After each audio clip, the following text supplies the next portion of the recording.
ಅಂಬರೀಷ್ ಪೂರ್ಣ ಹೆಸರು ಮಳವಳ್ಳಿ ಹುಚ್ಚಯ್ಯ ಅಂಬರೀಷ್, ಕನ್ನಡ ಚಿತ್ರರಂಗದ ಖ್ಯಾತ ನಟ ಮತ್ತು ರಾಜಕಾರಣಿ. ಇವರನ್ನು ಅಭಿಮಾನಿಗಳು ಅ ರೆಬೆಲ್ ಸ್ಟಾರ್ ಎಂದು ಪ್ರೀತಿಯಿಂದ ಕರೆಯುತ್ತಿದ್ದರು. 1952 ಮೇ 29ರಂದು ಮಂಡ್ಯ ಜಿಲ್ಲೆಯಲ್ಲಿ ಜನಿಸಿದ ಅಂಬರೀಷ್ ಸಾಮಾನ್ಯ ಕುಟುಂಬದಲ್ಲಿ ಹುಟ್ಟಿ ಬೆಳೆದವರು.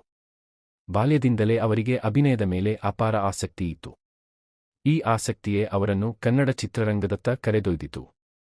ಅಂಬರೀಷ್ ಅವರು ತಮ್ಮ ಸಿನಿ ಜೀವನವನ್ನು ನ್ಯಾಗರಹೆವ ಚಿತ್ರದ ಮೂಲಕ ಪ್ರಾರಂಭಿಸಿದರು. ಈ ಚಿತ್ರದಲ್ಲಿ ಅವರು ಸಹಾಯಕ ಪಾತ್ರದಲ್ಲಿ ಕಾಣಿಸಿಕೊಂಡರೂ ಅವರ ಪ್ರತಿಭೆ ಎಲ್ಲರ ಗಮನ ಸೆಳೆಯಿತು. ನಂತರ ಅವರು ನಾಯಕನಾಗಿ ಹಲವು ಚಿತ್ರಗಳಲ್ಲಿ ಅಭಿನಯಿಸಿ ಕನ್ನಡ ಚಿತ್ರರಂಗದಲ್ಲಿ ತಮ್ಮದೇ ಆದ ಸ್ಥಾನವನ್ನು ನಿರ್ಮಿಸಿಕೊಂಡರು. ವಿಶೇಷವಾಗಿ ಎಂಥ ಚಿತ್ರವು ಅವರ ಜೀವನದಲ್ಲಿ ಮಹತ್ವದ ತಿರುವು ತಂದಿತು. ಈ ಚಿತ್ರದ ಮೂಲಕ ಅವರು ಅ ರೆಬೆಲ್ ಸ್ಟಾರ್ ಎಂಬ ಬಿರುದನ್ನು ಪಡೆದರು.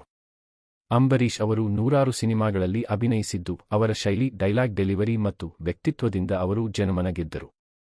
ರಾಜ್ಕುಮಾರ್ ಮತ್ತು ವಿಷ್ಣುವರ್ಧನ್ ಅವರ ಕಾಲಘಟ್ಟದಲ್ಲಿ ತಮ್ಮದೇ ಆದ ವಿಭಿನ್ನತೆ ತೋರಿದ ನಟರಾಗಿದ್ದರು. ಅವರ ಪಾತ್ರಗಳಲ್ಲಿ ಸಾಮಾನ್ಯ ಜನರ ನೋವು, ಕ್ರೋಧ ಮತ್ತು ನ್ಯಾಯಕ್ಕಾಗಿ ಹೋರಾಟ ಸ್ಪಷ್ಟವಾಗಿ ಕಾಣುತ್ತದೆ. ಚಿತ್ರರಂಗದ ಹೊರತಾಗಿ ಅಂಬರೀಷ್ ಅವರು ರಾಜಕೀಯದಲ್ಲಿಯೂ ಸಕ್ರಿಯರಾಗಿದ್ದರು. ಅವರು ಇಂಡಿಯನ್ ನ್ಯಾಷನಲ್ ಕಾಂಗ್ರೆಸ್ ಪಕ್ಷದೊಂದಿಗೆ ಸೇರಿ ಜನಸೇವೆ ಮಾಡಿದರು. ಮಂಡ್ಯ ಕ್ಷೇತ್ರದಿಂದ ಸಂಸದರಾಗಿಯೂ ನಂತರ ಸಚಿವರಾಗಿಯೂ ಕಾರ್ಯನಿರ್ವಹಿಸಿದರು. ಜನರ ಸಮಸ್ಯೆಗಳ ಬಗ್ಗೆ ನೇರವಾಗಿ ಮಾತನಾಡುವ ಧೈರ್ಯ ಮತ್ತು ಸರಳತೆಯು ಅವರನ್ನು ಜನಪ್ರಿಯ ರಾಜಕಾರಣಿಯಾಗಿ ಮಾಡಿತು. ಅಂಬರೀಷ್ ಅವರ ವೈಯಕ್ತಿಕ ಜೀವನವೂ ಗಮನಾರ್ಹವಾಗಿದೆ. ಅವರು ಹಿರಿಯ ನಟಿ ಸುಮಲತಾ ಅವರನ್ನು ವಿವಾಹವಾದರು.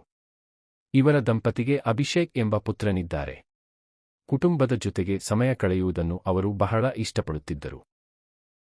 ಅವರ ಮಾನವೀಯ ಗುಣಗಳು ಎಲ್ಲರ ಮನಸೆಳೆದವು. ಅಂಬರೀಷ್ ಅವರು ಸದಾ ಸಹಾಯ ಮಾಡುವ ಮನಸ್ಸು ಹೊಂದಿದ್ದರು. ಸಂಕಷ್ಟದಲ್ಲಿರುವವರಿಗೆ ನೆರವಾಗುವುದು ಅವರ ಜೀವನದ ಭಾಗವಾಗಿತ್ತು.